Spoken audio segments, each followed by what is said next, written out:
manejamos en sala de operaciones o en el tópico, ¿no? O cuando vamos a hacer un procedimiento menor o mayor, tenemos que conocer todo esto de manera correcta, ¿ya? Entonces, a ver, ¿ahí se logra ver, Nicole? Sí, Nicole, doctor. Sí, sí se puede ver, doctor. ya, bueno, a ver, acá tenemos una mesa, si ustedes ven, a ver, cuando ustedes van a tener la oportunidad de ingresar a sala, tienen que ustedes ver todo, o sea, tienen que ser un poco curiosos, ¿no?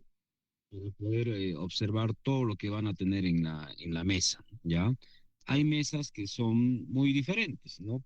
Es diferente cuando tú vas a operar un lipoma, que son una anestesia local y un procedimiento ambulatorio, a que tú hagas, por ejemplo, una histerectomía o una hemicolectomía, ¿no? Entonces son procedimientos totalmente diferentes, la cantidad de pinzas son diferentes, la mesa es mucho más larga y también si ustedes se percatan cómo empieza la mesa, o sea, cómo está armada la mesa inicialmente, cómo está en el transcurso del procedimiento y cómo termina. Eso es algo interesante que ustedes tienen que ver. Normalmente las enfermeras tratan de mantener un orden, ¿no? Pero si es que ya empieza un caos, hay un poco de sangrado, la cirugía se prolonga, entonces todo esto ya no va a tener ese orden, ¿ya? Ustedes mismos percátense de eso, ¿no? A veces incluso se puede caer una pinza o que las pinzas estén pues dentro del campo operatorio, entonces todo eso va a variar de acuerdo al tipo de procedimiento que tengamos. Idealmente es que se mantenga así como están viendo, ¿no? Por ejemplo, de acuerdo a la distribución que hemos visto en la anterior clase, ¿no? Para ver que tengas todos los instrumentos correctos, ¿no? Los de diéresis en su sitio, los de síntesis en su sitio, los de hemostasia en un sitio, los de separación, los de aspiración, los especiales y todo lo demás, ¿no? Pero pues obviamente no se va a cumplir como uno quisiera, ¿ok? Entonces, miren, acá tenemos, un ratito, perdón, tenemos una imagen, ¿ya? De lo que es la cantidad de piezas que se hace, por ejemplo, en una laparotomía. Entonces, en sala tenemos la sala de esterilización. Tenemos un ambiente especial es donde están todas las cajas quirúrgicas. O sea, hay una caja especial solo para cirugía abdominal, laparotomía, una, como ven ahí. Hay una caja para cirugía oncológica, una caja para cirugía de tórax, cajas para cirugía pediátrica, cajas para otorrino, cajas para oftalmo, para cirugía plástica, cirugía vascular, ¿no? Y demás especialidades. Entonces, es muy diferente.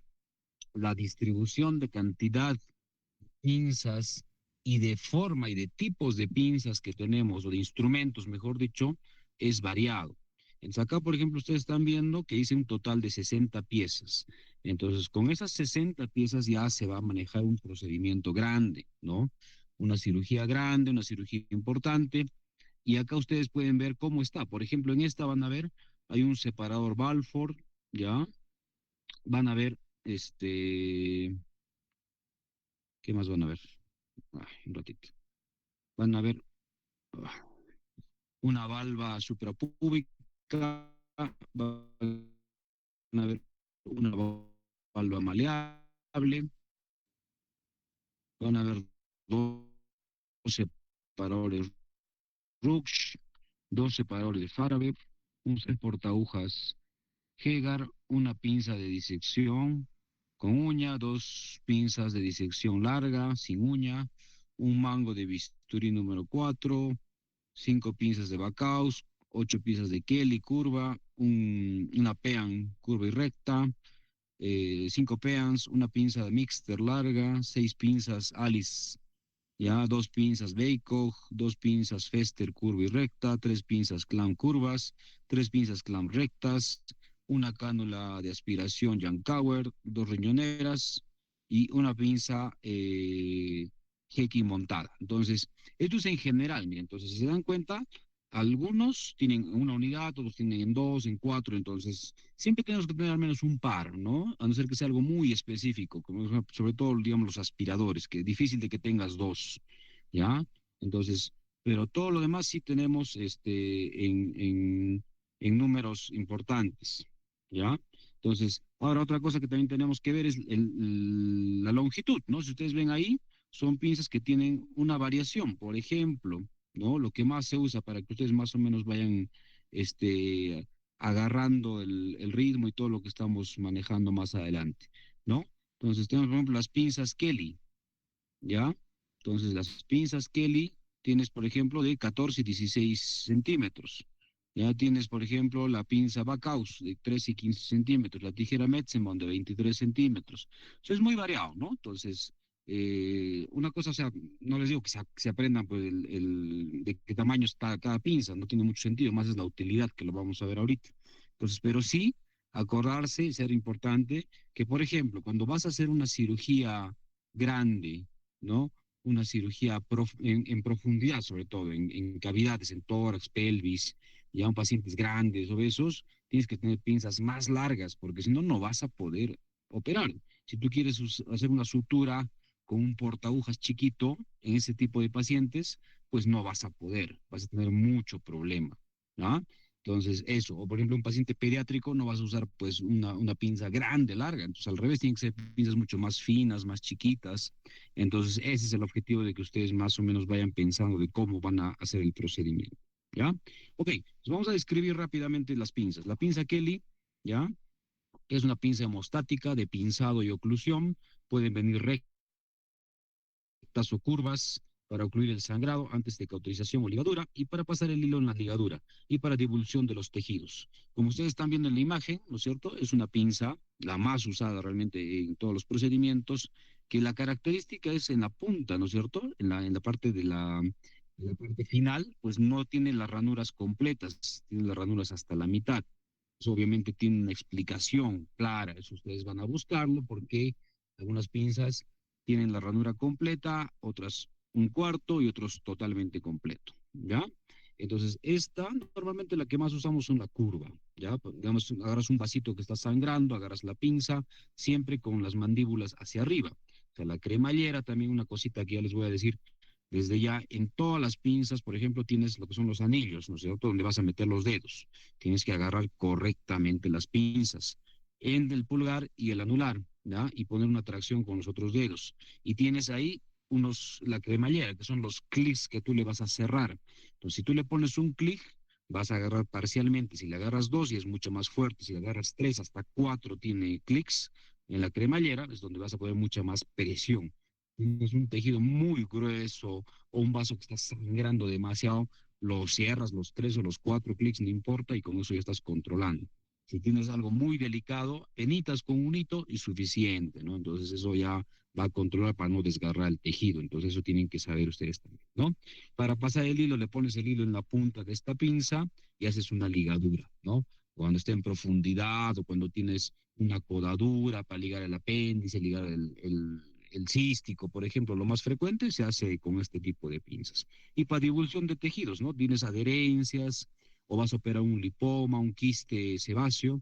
Entonces, con esta pinza vas a ir abriendo y cerrando la pinza para poder divulsionar y liberar pues todo el tejido, la cápsula, el tejido, las adherencias que tengas, lo vas a poder hacer con esta pinza. Muy útil. Luego tenemos la pinza Rochester Pien, que más se conoce como la Pean, ¿no? Que es básicamente como una Kelly, pero mucho más larga. Si ustedes se ven grande, mucho más larga, la cremallera es más amplia y las mandíbulas también, junto con la unión, tiene una apertura mucho más larga, ¿ya? Acá sí tienes, por ejemplo, todos los dientes copados. Es para pinzado y oclusión, puede ser recto a curva, también más se usa la parte, la pinza curva para ocluir vasos sanguíneos mucho más grandes o tejidos más gruesos, ¿no? O sea, si tienes un tejido muy inflamado, un epiplón que está sangrando, ¿no? Entonces le colocas esta pinza y con eso estás ocluyendo vasos mucho más importantes, mucho más gruesos. Control de perforaciones. Tienes una peritonitis, una perforación grave, no puedes controlarlo, agarras esta pinza, lo cierras el tejido donde esté, el estómago, el colon, el intestino, lo que sea, y con eso vas a controlar mientras, no importa, o sea, el tejido ya está dañado, no va a pasar nada, ¿ya? Un tejido desvitalizado también, entonces con esto es una pinza mucho más fuerte que la pinza anterior que hemos visto.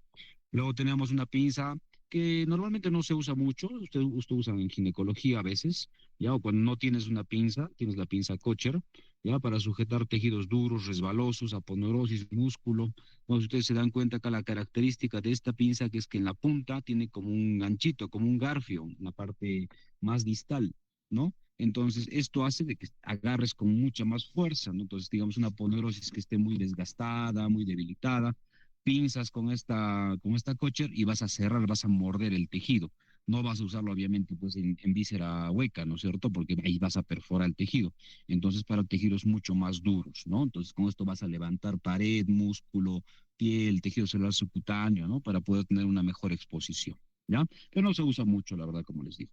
Luego tenemos una pinza que es mucho más delicada, la pinza Halsted, la pinza mosquito, que es como una Kelly, pero si ustedes se dan cuenta que la mandíbula es mucho más pequeña, la pinza también es mucho más pequeña, mucho más fina, se usa en cirugías mucho más delicadas, ¿no? Cirugías estéticas, cirugía de cabeza y cuello, cirugía plástica, o sea, en procedimientos mucho más finos, porque el tejido de esta pinza es mucho más delicada. Para pinza o oclusión, estriado en toda la mandíbula, también tiene todas las ranuras, y obviamente para agarrar un vasito mucho más delicado, ¿no? Como les digo, ¿no? Cirugía vascular, ¿no? O cirugías plásticas, sobre todo se usa este tipo de pinzas, ¿ya? Luego tenemos la pinza krill, ¿ya? Que no se usa mucho, la verdad, pero hay que conocerla, es una pinza hemostática, puede ser recta o curva, nos ayuda a ocluir el sangrado y una disección roma. Entonces, acá tiene también todas las ranuras llenas en la parte de la mandíbula, es una pinza mucho más fuerte, ¿ya? Para ocluir un sangrado, una disección de tejidos gruesos, cuando hay mucha adherencia, por ejemplo, cuando tienes una pelvis congelada o cuando tienes un síndrome adherencial severo.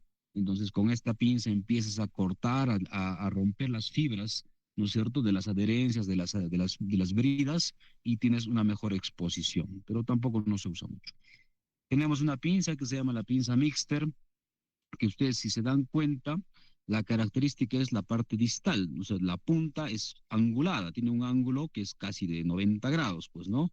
Con todas las ranuras llenas y con dos puntas en ambos extremos. Para pinzado y oclusión tiene una angulación mucho más abierta para ligar vasos, sobre todo para, para tejidos en profundidad, porque es una pinza mucho más larga, ya solo vienen en pinzas largas, no vienen pinzas cortas como las anteriores, y para ligadura en tejidos profundos, ¿no? Cuando haces una cirugía, como les digo, de hueco pélvico, una cirugía de recto superior, una cirugía de diafragma, una cirugía de esófago, cuando ustedes, más o menos para que se imaginen, pues la característica de este tipo de cirugías, que tienes que tener unas pinzas mucho más profundas para pasar los hilos y casi no ves, estás ligando a ciegas prácticamente, ¿no? O sea, cuando agarras la mano, estás ligándolo solamente con lo que tú estás sintiendo en ese momento, no logras ver exactamente la angulación del nudo. Tenemos la pinza Adson, ¿ya? Que es una pinza hemostática, pinzado en angulaciones de pared, sobre todo, ¿ya? Es una pinza también bastante delicada, ¿no? Para poder liberar algún vasito, algún tejido, ¿no? Que tenemos especial. La pinza de disección de Adson, que esto es diferente, que sí es muy común usarla, ¿ya? Esto viene incluso en los estuches chiquitos que se compran, ¿no? Para hacer las disecciones, las suturas, ¿ya? La punta es un poco fina, pero es bien puntiaguda, así que hay que tener bastante cuidado para levantar tejido y sujeción. Esta viene con diente o sin diente, o les dicen algunos con uña o sin uña, ¿no? En tejidos más finos, levantar el tejido que se puede perforar, o sea, visera hueca, no vas a usarlo, ¿ya? Porque por la punta que tiene, obviamente, puedes lesionar el tejido. Ahora, la sin uña, sí puedes manejarlo, pero igual también con mucho cuidado porque a veces se rasga el tejido, se empieza a levantar mucho y se desgarra la serosa de alguna víscera hueca. Entonces, hay otras pinzas más específicas para intestino, para estómago, que lo vamos a ver. Pero igual, este es muy útil para las suturas de piel, ¿no? Todo lo que ustedes están practicando, pues lo están usando esta pinza de disección.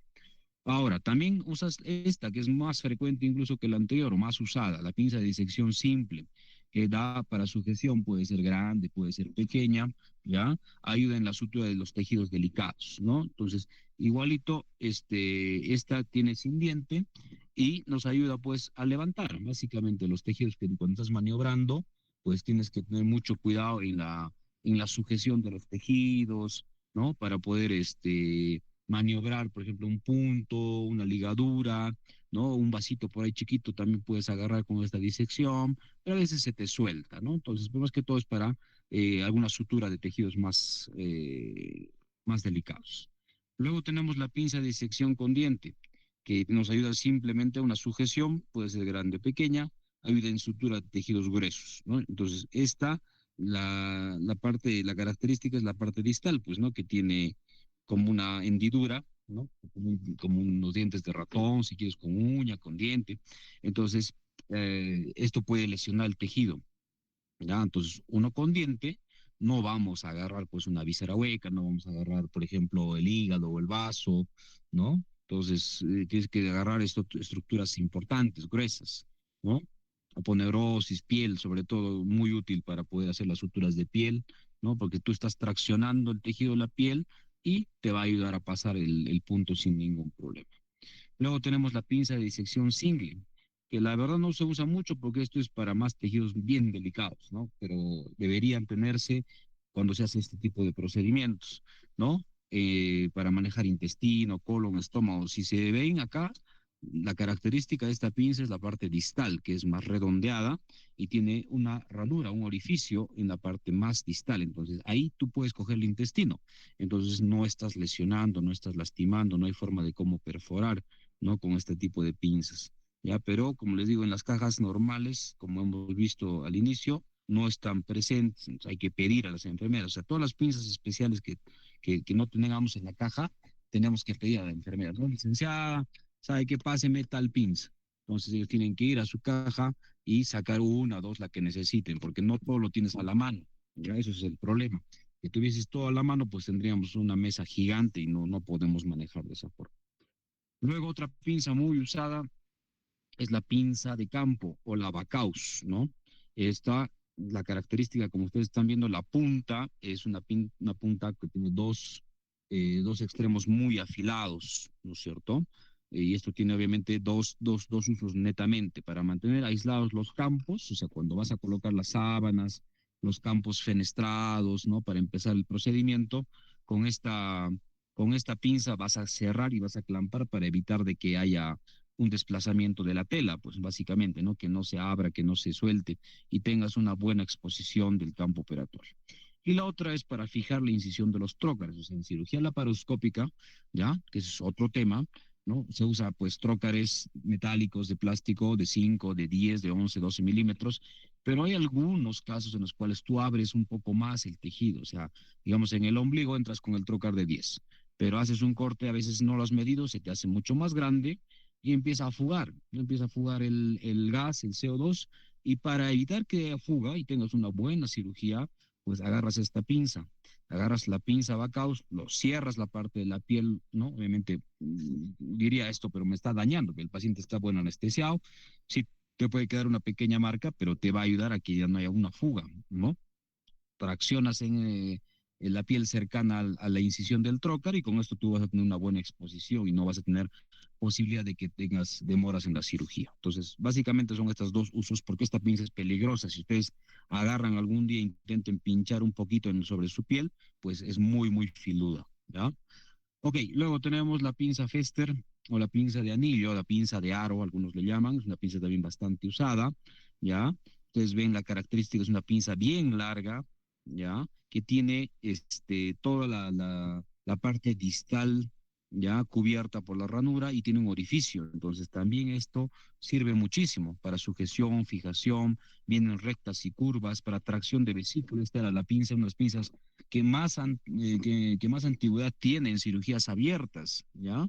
En cirugía de vesícula abierta, de apéndice abierto, se usaba esto, porque como una pinza larga, fuerte, traccionabas, por ejemplo, la vesícula con la recta, luego ponías la curva y empezabas a operar, sacar la vesícula. Para extracción de coágulos, ¿no? También, entonces tienes un sangrado importante en la cavidad, vas aspirando y también vas traccionando con esto.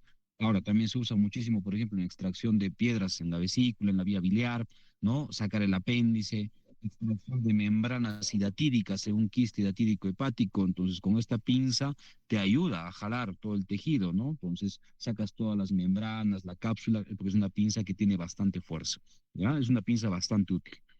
Luego tenemos otra pinza, que es la pinza Alice, para levantar, sostener y retraer el tejido denso que se extirpa. Levantar el intestino parcialmente, porque acá si ustedes ven, la característica de esta pinza es que tiene como unos dientecitos en la parte más distal, ¿ya? Entonces es larga, pero en la parte distal tiene unos dientecitos, ¿ya? Que tienes que tener mucho cuidado. O sea, si tú le vas a poner 4 clics, ¿no es cierto?, a la cremallera, puedes lesionar el intestino, por ejemplo. Levantar la aponeurosis, vas a levantar el peritoneo o la misma piel se puede usar con esto. Ahora, si tú tienes la otra, que es la Youth Alice, que es una Alice igualita, pero que ya los bordes de la punta son mucho más romos. No, eso sí no va a dañar el tejido, el intestino también te puede servir, pero no están disponibles en casi todas las cajas, hay que buscar especialmente. Pero esta Alice sirve muchísimo para extracción de tejidos, igual no extracción de cálculos, o sea, es una pinza también bastante útil y bastante utilizada en todos los procedimientos. Luego tenemos la pinza Baycock, ¿ya? Que es una pinza traumática para levantar el apéndice, sobre todo, levantar el colon, tracción de vía biliar, sostener el páncreas. Si ustedes ven la característica que en la punta de esta pinza es totalmente roma, angulada y tiene una forma como una esferita. O sea, si ustedes lo juntan, hacen como una esfera, ¿no? Como un pequeño círculo y tiene dos orificios ahí. Entonces, no va a dañar el tejido levanta el tejido, la estructura, sin lesionar nada prácticamente. Entonces, en estructuras, en tejidos, en vísceras muy delicadas, podemos usar este tipo de pinzas, ¿ya? Es muy útil para los procedimientos que les he nombrado ahorita, ¿ya? Luego tenemos una pinza que es útil, pero no la tenemos tampoco muy frecuentemente en las cajas. Es la pinza Duval.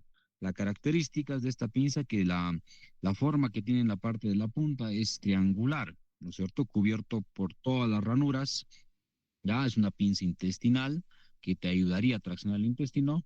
Ya sujetar y retraer tejidos blandos y tejidos pesados y muy útil en cirugía de tórax para pinzar el pulmón. Entonces, eso van a verlo cuando hagan la rotación. Esta pinza se usa bastante en cirugía cardiovascular porque no daña, ¿no? el pulmón, que es un tejido pues bastante delicado, ¿no? Como ustedes recuerdan. Así que es una pinza bastante interesante.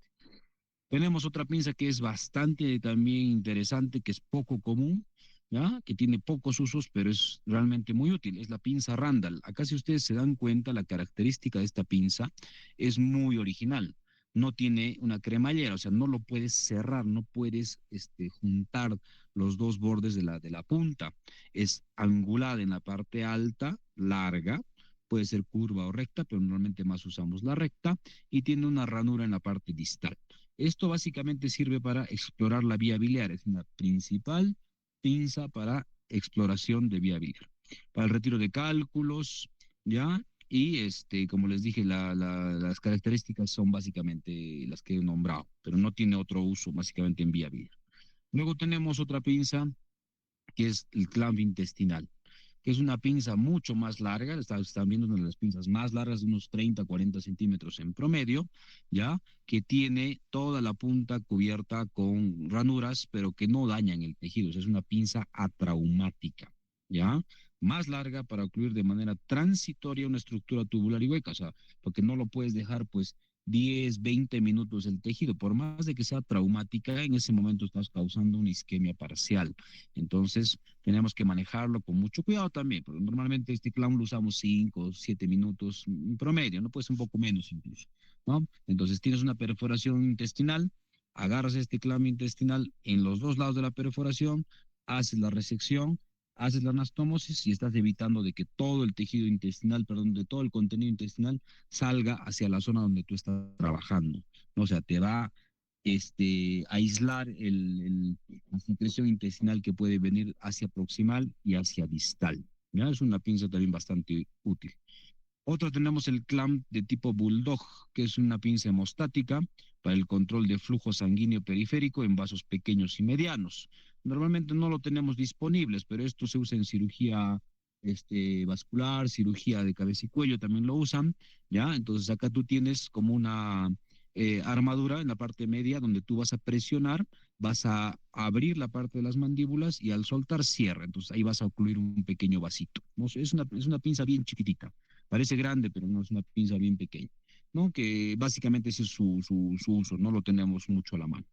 Luego tenemos otra pinza que es muy especial, la pinza Satinsky, que ustedes ven es una pinza bien larga que tiene varias angulaciones, tiene una, dos, tres angulaciones en todo su trayecto, ¿ya?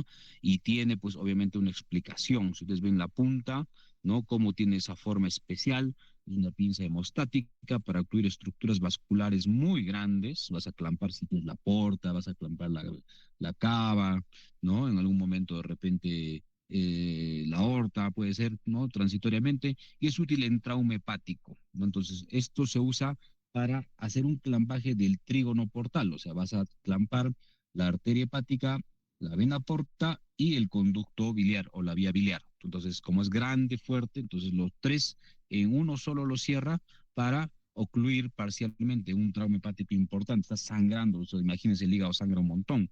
Entonces, si tienes un sangrado importante, no vas a ver nada. Entonces, al colocar esta pinza en esa zona, ya el sangrado se va a controlar y vas a tener un poco de tiempo para poder ver dónde está la lesión y trabajar y dar solución a lo que te esté ocurriendo en ese momento, ¿ya?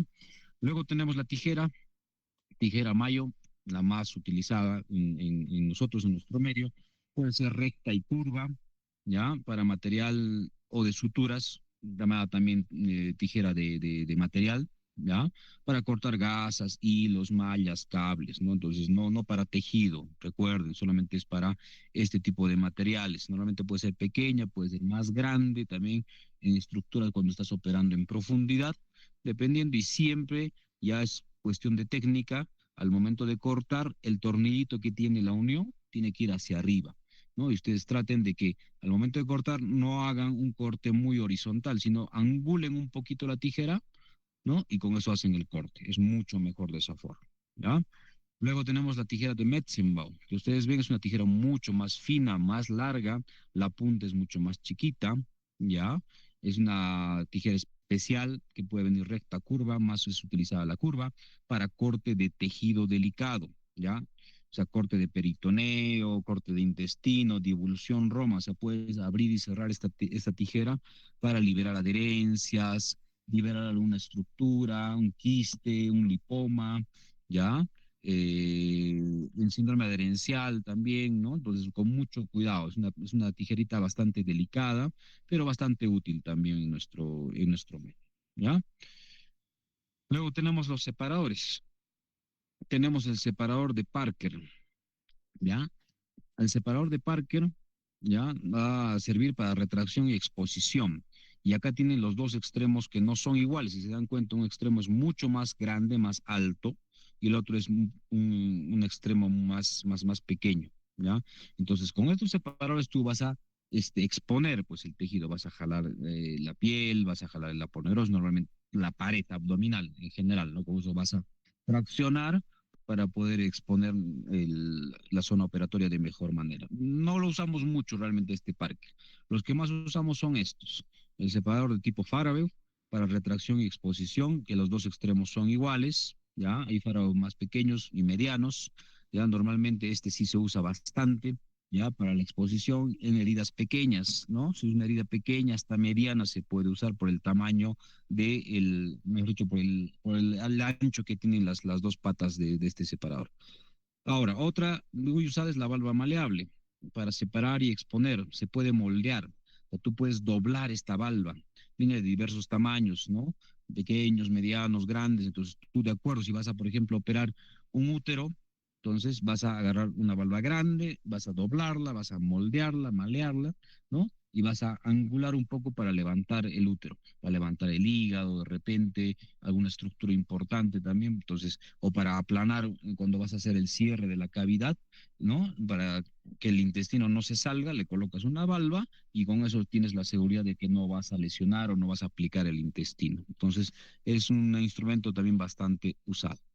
Luego, si vas a hacer una cirugía mucho más grande, mediana a grande, entonces, por ejemplo, el separador Farad ya no te va a servir tanto, tienes que tener un separador mucho más grande como este, un separador de Rux, ¿ya? De Rush.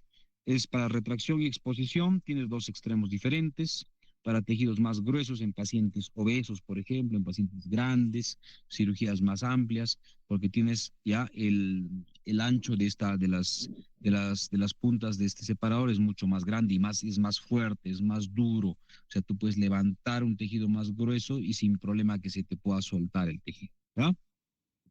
Luego tenemos un separador muy especial que es el separador de Bollman, ya que no lo usamos con mucha frecuencia, pero sirve para separar y exponer tejidos más duros y para separar por más tiempo. Esto acá, si ustedes se dan cuenta, es como un garfio, ¿no? Como unas garritas que tiene, un tenedor si quieres doblado. Entonces, acá, como tiene este tipo de garras, tú tienes que anclarlo, o sea, puedes levantar la poneurosis o toda la pared en conjunto y vas a levantarlo para separar mucho más tiempo. Lo puedes dejar ahí, ¿no? Y no hay ningún problema. O sea, puedes dejarlo, vas a seguir haciendo tus procedimientos, no hay ningún problema en que se quede mucho más tiempo. O sea, en cirugías más largas y demás se puede quedar abierto eh, este tipo de separador y te va a ayudar bastante, ¿ya? Luego tenemos el separador de Waylander, ya que ven la característica, o sea, acá tú vas a abrir, ¿no? Vas a separar muchísimo el tejido. Al comienzo entras, ¿ya? Cuando esté cerrado totalmente el separador y vas a ir abriendo con la ranura abajo, con la cremallera, vas a ir abriendo poco a poco, hasta el tamaño que tú desees, para separar cavidad torácica, cavidad abdominal. Entonces tú, por ejemplo, en el tórax haces una toracotomía, entonces no vas a tener espacio por las costillas. Entonces colocas este separador y empiezas a abrir un poco hasta que las dos costillas se separen el mayor espacio posible y tengas una buena exposición de la cavidad. Dejar exposición por largo tiempo, igualito, porque esto se va a quedar anclado con la cremallera que tienes en la parte baja, con el seguro. Entonces ya se queda ahí durante un tiempo y ya no vas a tener problema de estar abriendo, cerrando, jalando, pues no, que tu ayudante esté cansado, nada. Entonces ya vas a tener mucho más tiempo para poder maniobrar también, ¿ya? Ahora, otro que es muy usado es el separador suprapúbico. La forma que ven, entonces, justamente está diseñada para separar o exponer el pubis, pues no, esta es la primera vez que se ha usado en las cesáreas, en los procedimientos pélvicos, ginecológicos, ¿no? Y también usamos nosotros en cirugía abdominal, cirugía hepática, cirugía de colon, en cualquier, porque es un separador mucho más grande para separar y exponer, tiene mayor tamaño de la herida, entonces puede coberturar casi todo el amplio de la herida. Tracción pélvica en cesáreas, tracción costal en colecistectomía, ¿no? Algunos tienen incluso para poder amarrar, ¿no? Se le colocas dos gasas en la parte de la base de este separador, traccionas, ¿no? Le pone el anestesiólogo un parante y con eso empiezas a separar el tejido que tú estás maniobrando, que tú estás usando, ¿ya? Entonces, también es bastante útil este tipo de separador. Luego tenemos el separador de Balfour, ¿ya? Que es para gran separación abdominopélvica en cirugías mucho más grandes, cirugías urológicas, en trasplante renal, en colectomías totales, ¿ya? En cirugías oncológicas, en procedimientos mucho más largos, sirve bastante esto. La parotomía es larga, cirugía oncológica, cirugía urológica, porque si ustedes ven es un retractor bastante fuerte, largo, mucho más grande, entonces incluso lo puedes anclar al separador suprapúbico, como ven en la imagen de abajo, para poder ya exponer hacia los costados y hacia abajo. Entonces ya tienes una exposición mucho más amplia, ¿no? Obviamente cuando haces una cirugía grande, ¿no? Una incisión supra infraumbilical importante y demás, ¿no? Entonces puede servirnos en esos casos. Luego tenemos la cánula de aspiración de Fresier, ¿ya? Para aspirar líquidos, aspirar el humo, control de succión y puede venir de material metal o material de plástico. Entonces, si ustedes ven la forma que tiene, es una cánula angulada, ¿ya? Que tú tienes el control de la succión, porque en la parte de abajo tiene un orificio. Entonces, con tu dedo, tú vas tapando cuando quieras aspirar y sueltas cuando no quieres aspirar. O sea, así vas en ese plan, ¿no? Ah, con el dedo abre, cierras para poder succionar. Pero es bien delicado. Si ustedes ven, es una cándula bien delgadita, bien finita, y solamente sirve para líquidos bastante densos, no en líquidos muy turbios. Para eso ya tenemos la cándula de aspiración de Poole. Para aspiración en campos quirúrgicos mucho más profundos, secreciones de gran calibre o espesor. Entonces también puede ser de metal o puede ser de plástico. Ustedes ven acá en la parte distal tiene orificios, ¿no? Entonces esta candulita es una cándula mucho más fuerte, más potente, el aspirador es más intenso, entonces para tejidos mucho más densos. Por ejemplo, cuando hay mucho coágulo, mucha sangre, mucho contenido intestinal, mucho contenido fecal, por ejemplo, en membranas hidatíricas, ¿no? Entonces, cuando hay bastante tipo de contaminación en la zona operatoria, con esta cánula se puede maniobrar de mejor forma, ¿no? Te da una mayor seguridad de la aspiración de todo lo que tú estás manejando. O sea, difícilmente se va a tapar. En la anterior sí se puede tapar, como es más finita, más delgadita, se puede tapar. Entonces ahí pierdes tiempo, tienes que cambiar de cánula y todo un tema. Luego tenemos la más frecuente, la que más se usa, la cánula de aspiración de Yankauer, ¿ya? Para succión de líquidos, mucosidades o secreciones, aspiración constante, metal o descartable. Entonces, acá ustedes ven la forma, ¿no? Tiene una oliva en la parte distal que tú lo puedes sacar. O sea, lo sacas y se hace un poco más grueso porque la cándula misma tiene un diámetro. Entonces, si ustedes ven la punta de la oliva, tiene un huequito, es mucho más fino, pero es la que más tenemos en los quirófanos, ¿no? Para poder aspirar. Entonces, igualito, es muy útil. Normalmente el de plástico te sirve un poco más porque el de metal se tapa cuando hay mucha contaminación, un coágulo muy grande, entonces ahí también pierdes un poco de tiempo. Luego tenemos el portahojas, los tipos de portahojas de Krillwood, ¿ya? Es un portahojas mucho más largo, más pesado para suturar en cavidades más profundas. Si ustedes ven la característica de esta, ¿ya? Es que la punta es más fina, pero todo el largo del mango del portahojas es mucho más largo, ¿no? Entonces, en cavidades profundas, cuando ves una sutura, pues, más larga, también puedes usar este tipo de portahojas, ¿ya? Luego tenemos el más usado, el que ustedes ya lo han visto, seguramente están practicando, con el portahojas de Mayo Hegar, ¿ya? Que es el clásico, que acá la mandíbula es mucho más simétrica, no es tan pequeña como la otra, ¿ya? Y el mango también es mucho más firme, ¿ya? Para sujeción y guía de agujas durante la sutura, el mango más largo, tres o cuatro cremalleras. Entonces, acá igual, en el tema de suturas, hay que saber agarrar muy bien. O sea, para poder suturar tienes que saber agarrar bien tu portahojas. Si tú no agarras bien el portahojas, no vas a hacer un buen punto, no vas a hacer una buena sutura, una buena ligadura, ¿ya? Normalmente, si vas a agarrar un tejido bien grueso, una aguja gruesa, un Bicril 1, por ejemplo, le vas a poner todo el cierre de las cuatro cremalleras para que la aguja no se te mueva.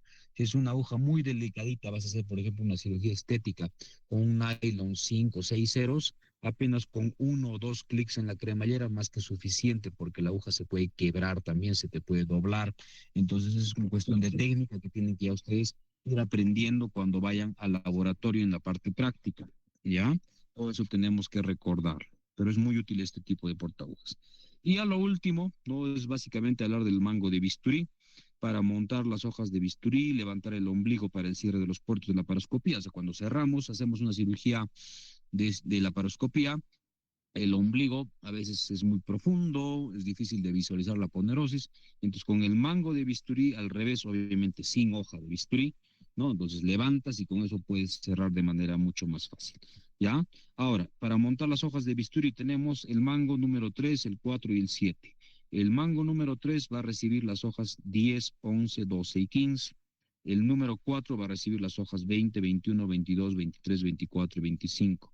Y la número 7 va a recibir las hojas 10, 11, 12 y 15, ¿ya? Entonces, esto también tenemos que saber. Básicamente, el que más usamos es el mango número 4, ¿ya? El mango número 4 es el que usamos en casi todo tipo de cirugías. Y el 3, bueno, pues cuando se hacen cirugías laparoscópicas o cirugías de cortes más pequeños, más precisos, también podemos manejar, ¿ya? Y las mismas hojas de bisturí, ¿no? Para el corte de piel, corte de tejidos profundos, obviamente. O sea, siempre hay que acostumbrarse abrir la piel con el bisturí. Hay algunos cirujanos que quieren abrir la piel con el electro, pues no, no es así. O sea, la indicación del bisturí es justamente para eso, ¿ya? Tienes el número 10, número 11 y número 12, que son los más comunes. La 12 se llama en hoja de os, la 15, 20, 21, 22, 23, 24. Ahí va, es un montón de tipos de bisturís. Pero los más usados, nosotros usamos el 11, usamos el 15 y el 20. Esos son los tres más útiles en el medio para nosotros. Acá tenemos, por ejemplo, la 10 que es más ancha para cirugías grandes, abiertas. Ya ven cómo está la punta también un poquito más ovalada. La siguiente es la 11 que es más fina, más peligrosa también, porque es muy puntiaguda, ¿no? Hay que hacer incisiones muy chiquititas con bastante cuidado en este tipo de bisturí. Y las demás, pues bueno, tenemos la 12, la 15 también se usa, ya también tiene una punta más fina, más chiquita, y las más usadas, la 20, la 21, la 22, ¿no? En cirugías grandes para cortes mucho más intensos. ¿Ya? Ok, muy bien. No sé si es que hay alguna duda hasta ahí, por favor.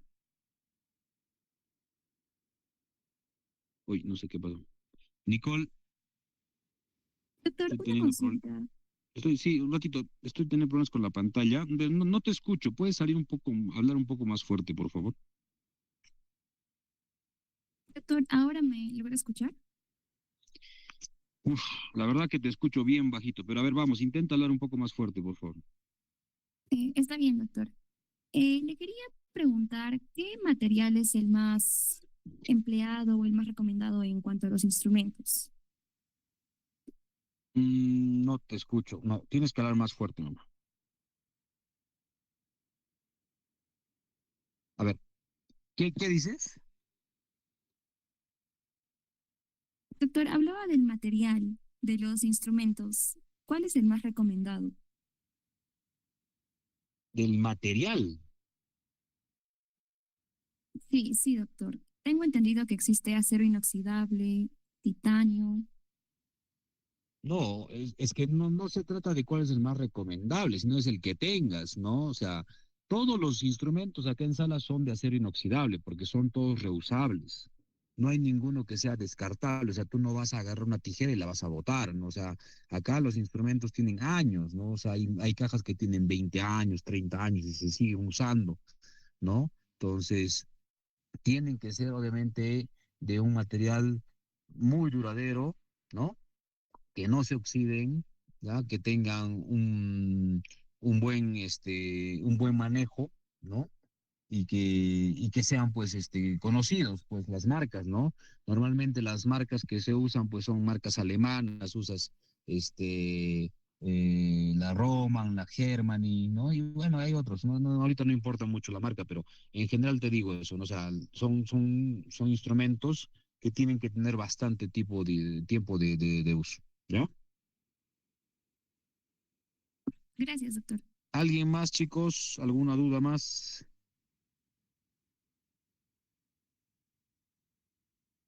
¿Alguien más, Nicole? Creo que no, doctor. Eso es todo. Muchas gracias. Ya, ¿no? No te olvides de mandarme la lista de los que han ingresado. No hemos podido llamar lista, pero tú lo debes de tener, ¿ya? Siempre regístralo y ya después me lo vas a pasar, de esta y de la anterior clase, ¿ya? Está bien, doctor. Ok, listo, chicos. Si no hay nada más, estamos conversando. Cuídense.